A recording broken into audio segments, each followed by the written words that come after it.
Hello and welcome back to our channel Akhand Gyan. तो आज हम लोग पढ़ेंगे एक नया स्टोरी जिसका नाम है लॉस्ट स्प्रिंग, जिनके ऑथर हैं एनिस जंग। इस चैप्टर में हम लोग दो स्टोरी पढ़ेंगे। तो हमारी पहली स्टोरी है समटाइम्स आई फाइंड अ रूपी इन द गार्बेज, जिसमें हम लोग बात करेंगे पॉवर्टी के बारे में। मतलब कि इस चैप्टर में हम लोग ऐसे बच्चों की कहानी पढ़ेंगे जो बहुत ही ज्यादा गरीब होते हैं। और हमारी दूसरी स्टोरी है I want to drive a car, और इस स्टोरी में हम लोग चाइल्ड लेबर के बारे में पढ़ेंगे। मतलब कि इस स्टोरी में हम लोग ऐसे बच्चों की कहानी पढ़ेंगे जो लोग बाल मजदूरी करते हैं। तो चलिए शुरू करते हैं।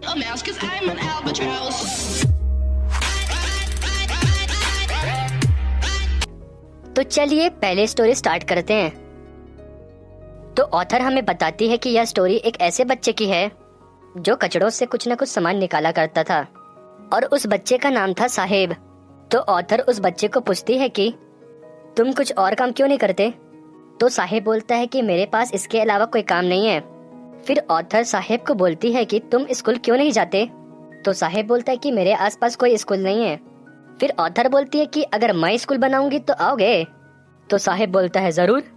फिर यह बोलकर ऑथर वहाँ से चली जाती है। फिर कुछ दिनों बाद ऑथर वहाँ पास वापस आती है।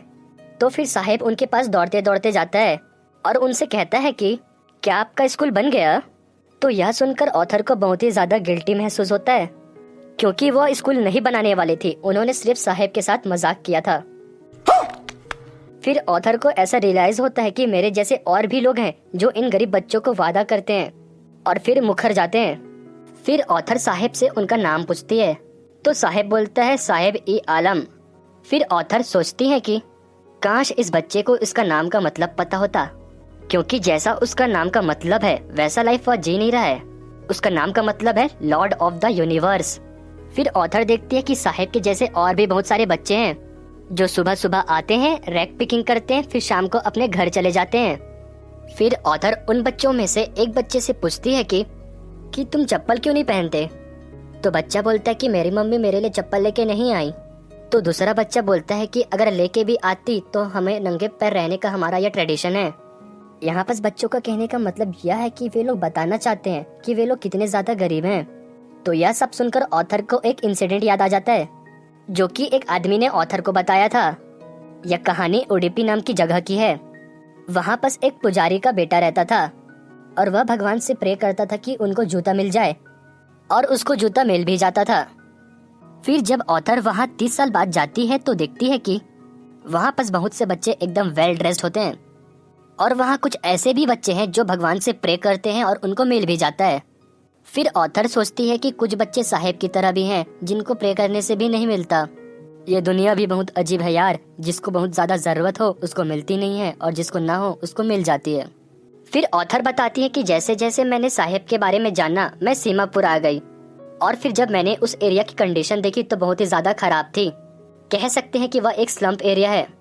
तो वहाँ के औरतों का कहना होता है कि यह जीवन जैसा हम लोग अभी जी रहे हैं वह हमको चलेगा, क्योंकि इससे हम लोग का दिन का पेट तो भर जाता है। जबकि जब हम लोग पहले ढाका में रहते थे तो हम लोगों का जो जमीन था वह स्टॉर्म के कारण पूरा डिस्ट्रॉय हो चुका है। तो कहने का मतलब यह है कि वहाँ रहने से बेहतर है कि हम लोग यहीं रह लें। फिर ऑथर हमें यह बताती है कि वहाँ के लोगों के पास आइडेंटिटी कार्ड की जगह राशन कार्ड है। मतलब कि उन लोगों के लिए राशन कार्ड ज्यादा इम्पोर्टेंट है। होना तो यही चाहिए यार, क्योंकि खाना इनको इसी कार्ड से तो मिलता है। फिर ऑथर हमें यह बताते हैं कि यह जो गार्बेज है उसका मतलब हम लोगों के लिए अलग है, उन गरीब बच्चों के लिए अलग है और उनके माता पिता के लिए अलग है। साहेब हमें बताते हैं कि कभी कभी जब वे रैक पिकिंग करने जाते थे तो उनको चांदी मिल जाता था, और कभी कभी 10 रुपए के नोट। तो होता क्या कि साहेब के मन में एक होप आ जाता है कि अगर वह ऐसा करते रहेगा तो उसको और मिलते जाएगा। तो कह सकते हैं कि यह जो गार्बेज है वह बच्चों के लिए एक ट्रेजर हंट की तरह है, मतलब कि खजाने की खोज। और वही जब हम गरीब बच्चों के पेरेंट्स के बारे में बात करें तो उनके लिए यह गार्बेज एक मीन्स ऑफ सर्वाइवल की तरह है।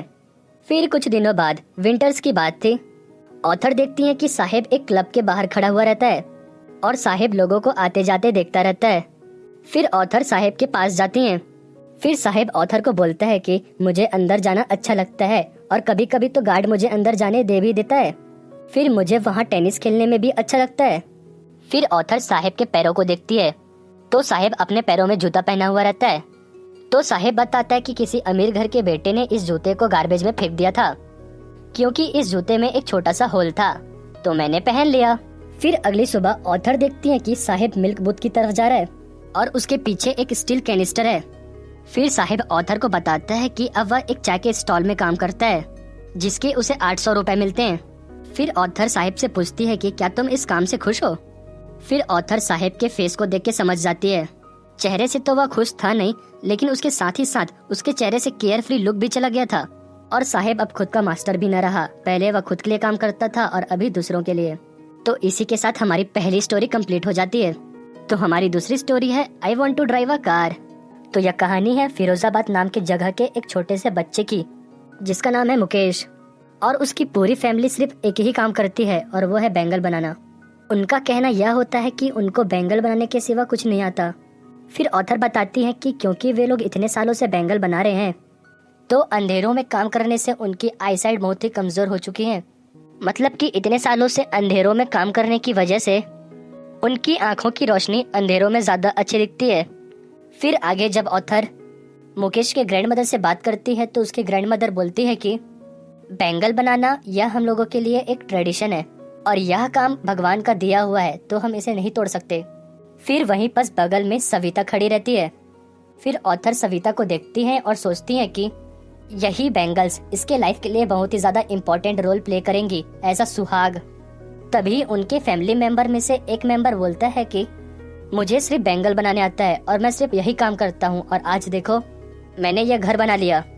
फिर ऑथर को रियलाइज होता है कि इन लोगों की सोच देखो, सिर्फ एक घर बनाने से लोग इतने ज्यादा खुश हैं। तो हम लोग कह सकते हैं कि ऐसे बहुत से लोग हैं जो अपना घर नहीं बना सकते। फिर ऑथर उनको बोलती है कि तुम लोग कोई ग्रुप या फिर ऑर्गेनाइजेशन क्यों नहीं बना लेते। तो वे लोग बोलते हैं कि अगर हम लोग ऐसा करते हैं तो या फिर पुलिस या कोई और हम लोगों को क्रिमिनल समझेगा, तो फिर हम लोगों को अंदर कर देगा और मारेगा। इसलिए अपन ऑर्गेनाइजेशन कुछ नहीं बनाता। बल्कि असल बात तो यह है कि उनका कोई लीडर नहीं होता जो कुछ कह सके, उनके लिए आवाज उठा सके और बोल सके कि हम लोग बैंगल के सिवा और भी कुछ काम कर सकते हैं।